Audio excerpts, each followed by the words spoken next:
Once again, the Israelites did evil in the eyes of the Lord. As punishment, the Lord delivered them into the hands of the Philistines for 40 long years. While the Israelites cried out for help, the angel of the Lord appeared to the wife of Manoah, a barren woman. The angel brought joyful news that she would conceive and bear a son, who would become the savior of their people. The angel declared that the child would be a Nazirite dedicated to God from the womb. No razor was to touch his head, for he would deliver Israel from the hand of the Philistines. The woman was instructed to avoid all unclean things. The woman quickly returned home and told her husband everything. Manoah, astonished, immediately prayed to the Lord, asking that the angel return to instruct them on how to raise the child. The Lord answered Manoah's prayer. The angel reappeared, and Manoah asked what they should do for the child. The angel repeated that his wife must observe everything he had commanded, because the child would be a Nazirite of God. To honor the Lord, Manoah offered a sacrifice. Flames rose from the altar, and the angel of the Lord ascended with the flames. Manoah and his wife fell face down, recognizing they had seen the angel of the Lord. The woman gave birth to a son and named him Samson. The boy grew, and the Lord blessed him. The Spirit of the Lord began to stir in Samson, preparing him for his great mission. As Samson went down to Timnah, he saw a young Philistine woman and was immediately captivated by her. Determined, he returned home and asked his parents to arrange the marriage. Samson's parents were shocked and displeased. They asked why Samson would choose a woman outside of their people, but Samson insisted that she was right in his eyes, and this was what he wanted. As Samson went with his parents to Timnah, a lion attacked him. The Spirit of the Lord came upon Samson powerfully, and he tore the lion apart with his bare hands, as one tears apart a young goat, but he told no one about this. Later, Samson returned to the place where he had killed the lion and found a swarm of bees and honey in the carcass. He took some honey and ate it, but he did not tell anyone about this remarkable event. During the wedding feast, Samson posed a riddle to the guests. Out of the eater came something to eat, out of the strong came something sweet.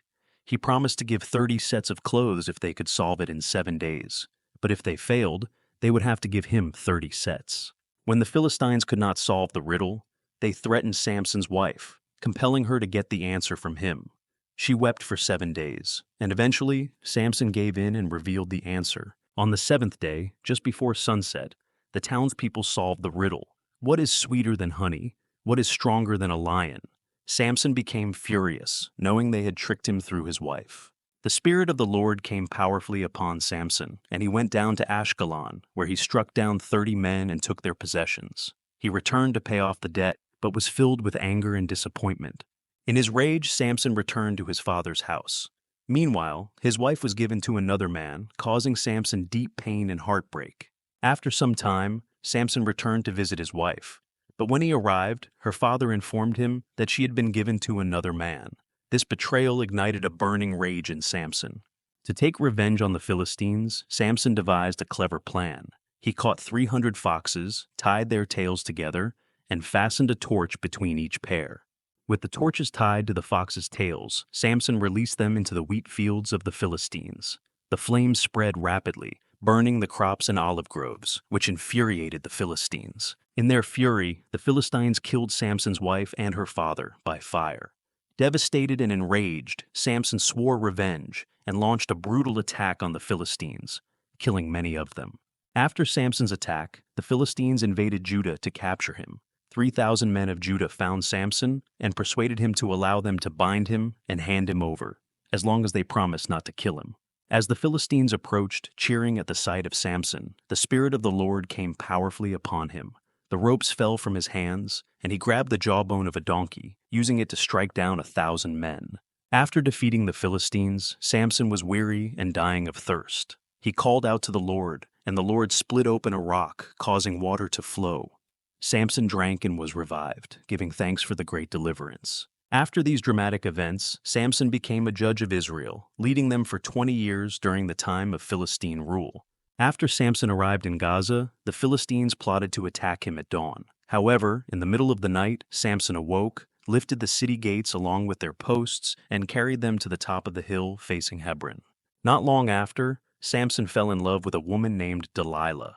But what Samson didn't know was that Delilah had accepted a bribe from the Philistine leaders to discover the secret of his strength. Delilah tried to persuade Samson to reveal his secret.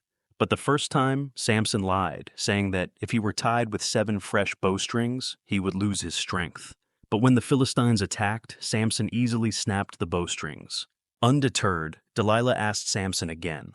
This time he told her about new ropes, but once again, Samson remained undefeated. After much persistence, Delilah finally convinced Samson to reveal his secret. He told her that his strength lay in his hair, which had never been cut since birth. As Samson slept, Delilah followed through with her plan. His 7 locks of hair were shaved off, and immediately Samson's strength left him. The Philistines rushed in and captured him. Samson was captured, and his eyes were gouged out. The Philistines led him to Gaza, where he was forced to perform humiliating tasks and made a spectacle in the temple of their god, Dagon. While standing among the crowd, Samson prayed to the Lord. He asked for strength one more time to avenge the Philistines for his eyes. With the final strength given by the Lord, Samson pushed the pillars with all his might. The temple collapsed, killing more Philistines in his death than during his entire life. Samson had sacrificed himself, but fulfilled his mission to destroy his enemies. After the temple fell, Samson's brothers and family came to retrieve his body. They buried him in the tomb of his father, Manoah. Samson, who had judged Israel for 20 years, had completed his mission.